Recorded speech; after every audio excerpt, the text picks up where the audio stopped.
Well, it was the fight that everybody saw coming, and no one is ready yet to throw in the towel. A battle royale between two of the most powerful men on the planet, arguably the two most powerful men on the planet, and maybe Mars too. The only thing that had been missing was Don King or Dana White. Cue Michael Buffer. Let's get ready to rumble. In the red corner, the President of the United States, hailing from Queens, New York, Donald J. Trump. Fighting in the purple corner, by way of South Africa, Elon Musk. Here's the tale of the tape. Both men are big in stature and reputation. Trump claims that his height is 6'3", but you remember that old New York driver's license, which had him an inch shorter. He weighs in at 224 pounds, according to an April memo from the White House doctor, who also cited the president's frequent golf victories as evidence of his robust health.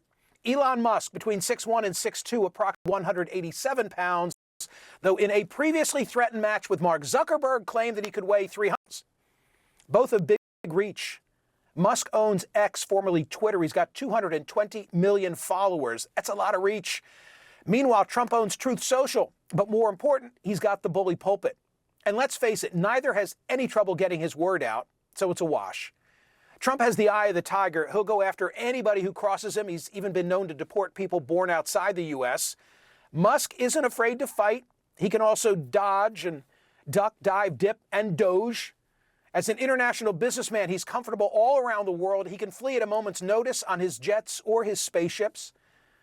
As for style, both are showmen. Trump, like Ali, delights in taunting his opponents.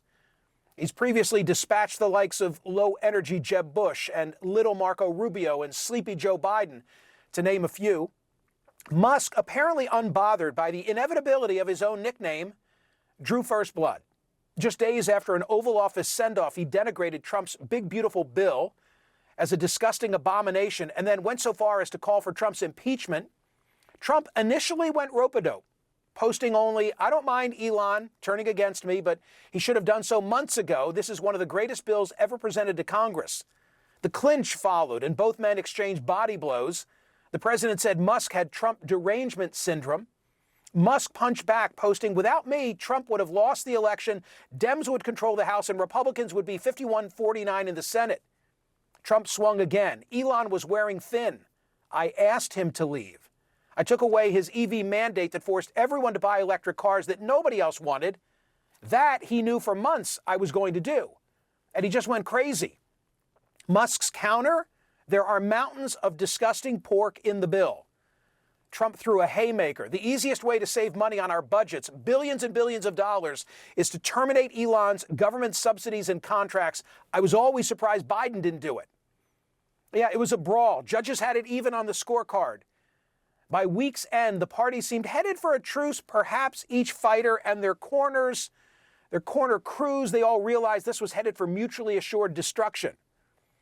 So who could go the distance if it continues? Musk is the richest man alive on paper with around $375 billion, though that number goes up or down several billion based on the market each day. Trump is pugnacious. He lives for confrontation. He commands the U.S. government, the Treasury, and military, edge there for Trump.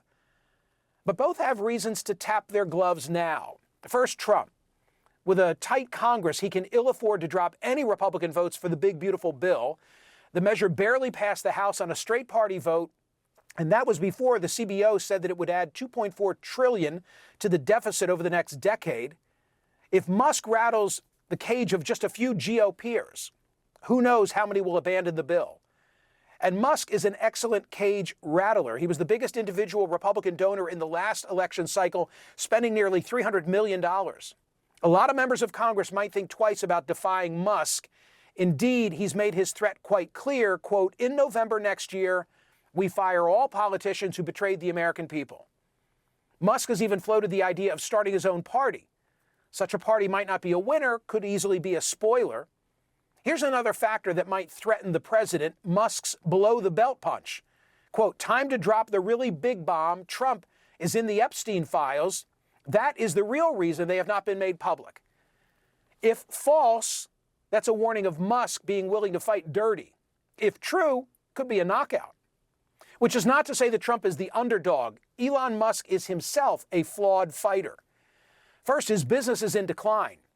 Tesla shares, which were already down in the last 6 months, dropped almost 15%, erasing almost $150 billion off the company on Thursday, the day the battle spilled into the public. Though the stock rebounded a bit on Friday, it's still well down for the week. And since he's alienated progressives by getting close to Trump and Republicans have not yet warmed to electric vehicles the way the Democrats have, it may take a while to climb off the canvas. In fact, such are the passions about Musk that it was recently reported that 50% of Tesla owners have experienced vandalism to their vehicles. You'll remember Michael Jordan famously said that he wanted to sell sneakers to Republicans too. Well, in a partisan world, who's left to buy Teslas in the future? Here's another Musk vulnerability. His business dependence on the United States. According to one estimate, when you add up the contracts, the loans, the other forms of funding through governmental industrial policy, his companies, particularly Tesla and SpaceX, have received $38 billion in government largesse. Even a man as rich as Musk would miss that amount of money. Moreover, while he's used to the world of politics, politics is new to him. He's never had to worry that much about popularity, not even when he was in charge, but in politics, you need the people's support. Polling shows he's far less popular than Trump.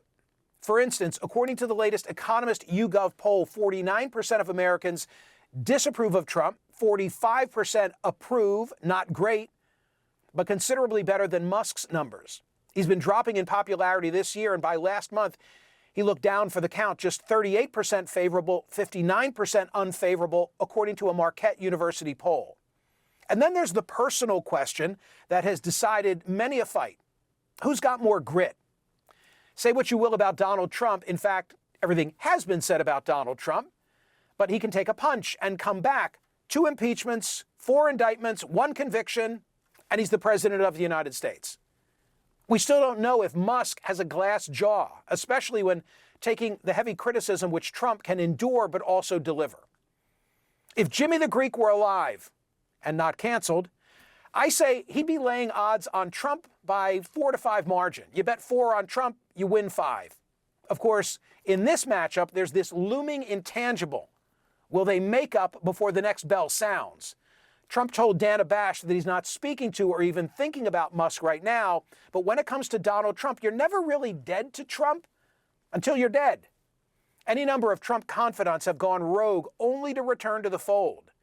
Meanwhile, Democrats hope the fight continues, maybe the Russians too. So far, with Trump saying no to Musk instead of no mas, they're getting their wish.